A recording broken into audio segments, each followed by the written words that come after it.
Welcome to back my YouTube channel. मेरा नाम है माहिर।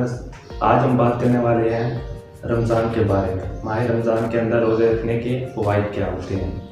माह रमज़ान के अंदर जो रोज़े रखे जाते हैं वो मुसलमान पर इस्लामी लिहाज से फ़र्ज़ भी हैं और हर मुसलमान को रखने भी चाहिए। लेकिन माह रमज़ान के अंदर जो अल्लाह पाक ने हमें रोज़े अता किए हैं, जो फ़र्ज़ किए हैं, उनके मेडिकल रिसर्च के मुताबिक बहुत ज़्यादा बेनिफिट्स हैं और हम जो कि बहुत ज़्यादा काहली का शिकार हो जाते हैं, बहुत सुस्ती का मुजाहरा करते हैं और रोज़े छोड़ देते हैं। इस वीडियो के बाद इंशाल्लाह अगर आप भी रोज़े छोड़ते हैं तो आप भी रोज़े रखना स्टार्ट कर दें, क्योंकि मेडिकल रिसर्च के मुताबिक रोज़े रखने के देखे फ़ायदे जो मैं आपको बताने चाह रहा हूँ। नंबर 1, इस्लाम के लिहाज से तो आपको रोज़े फ़र्ज़ हैं, रखने हैं आपने हर सुबह, और रोज़ा रखने का जो अजर है ये अल्लाह पाक ने देना है, इंसान ने नहीं देना। तो सच्ची नीयत से रोज़ा रखना है। उसके बेनिफिट्स क्या हैं मेडिकल रिसर्च के मुताबिक, वो मैं आपको बताने जा रहा हूँ।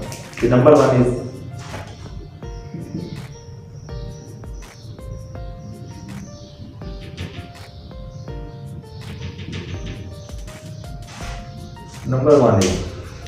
Cell reproduction.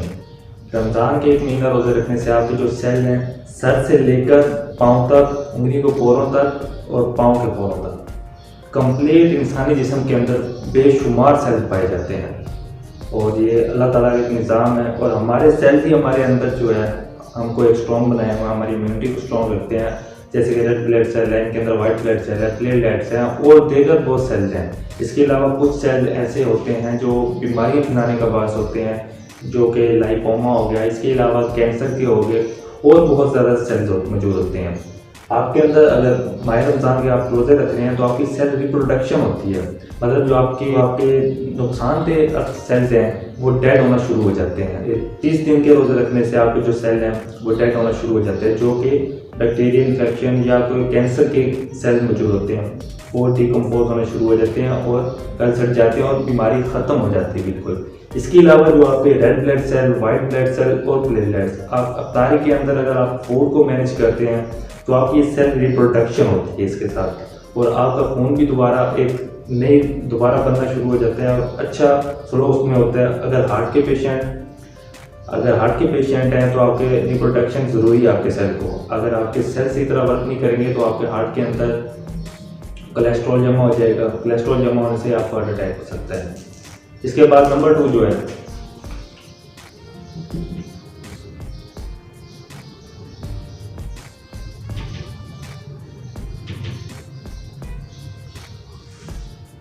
रोज़े रखने से जो मेडिकल रिसर्च के मुताबिक है, मैदा और पेंक्रियास, स्टोमिक एंड पेंक्रियास, जो लुबलुबा है इंसान का, और जो पेशेंट होते हैं डायबिटीज़ के, वो लुबलुबा डैमेज होता है, उस वजह से डायबिटीज़ के पेशेंट बनते हैं।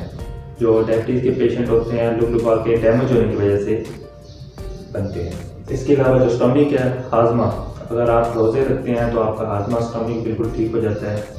पेंक्रियाज आपका दोबारा से वर्क करना स्टार्ट कर देता है आहिस्ता आहिस्ता, अगर आप फूड को मैनेज करते हैं। इसमें फूड मेन चीज़ है जिस पे आपने फोकस करना है, क्योंकि सिर्फ रोज़ा रखने से आप कुछ नहीं होगा। अफ्तारी के टाइम आपने पकौड़े, समोसे, चिकनाई, इन सब से दूर रहना है। सिर्फ लिमिटेड खाना है, उतना कि जितना आपको ज़रूरी है, क्योंकि आपकी कैलोरीज बरकरार होनी चाहिए। अगर कैलोरीज सही तरह आपकी वर्क कर रही हैं तो आप एक मर्द के लिए 2600 कैलोरीज चाहिए और फीमेल के लिए 2400 कैलोरी एक दिन में चाहिए होती है।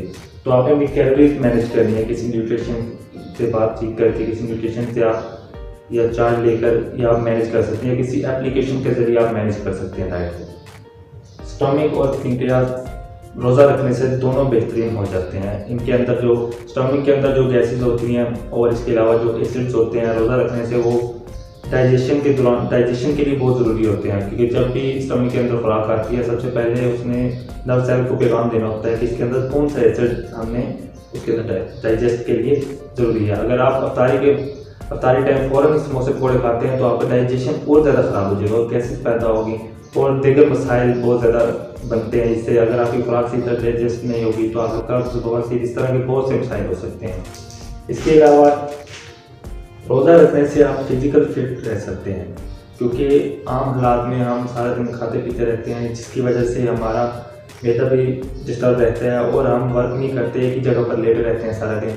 जब रोज़ा होता है तो इंसान तिलावत करता है, मस्जिद जाता है, पाबंदी से हर काम करता है। रोज़ा ना सिर्फ भूख प्यास का नाम होता है, रोज़ा हर उस चीज़ का नाम है जो आपको बुराइयों से बचाता है, आँख की बुराई, कान की बुराई, जुबान की बुराई। और इस तरह जो है कि आपकी साइकोलॉजिकल जो है इफेक्ट,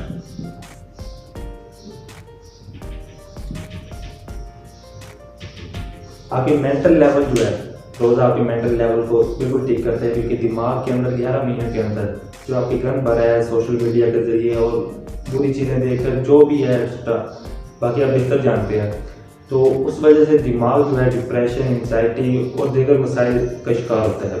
रोज़ा रखने से आप आंखों की बुराई, कानों की बुराई, उसके अलावा म्यूज़िक जो है डोपामीन पे असर करता है, जो कि मेंटल इलनेस में शामिल होता है।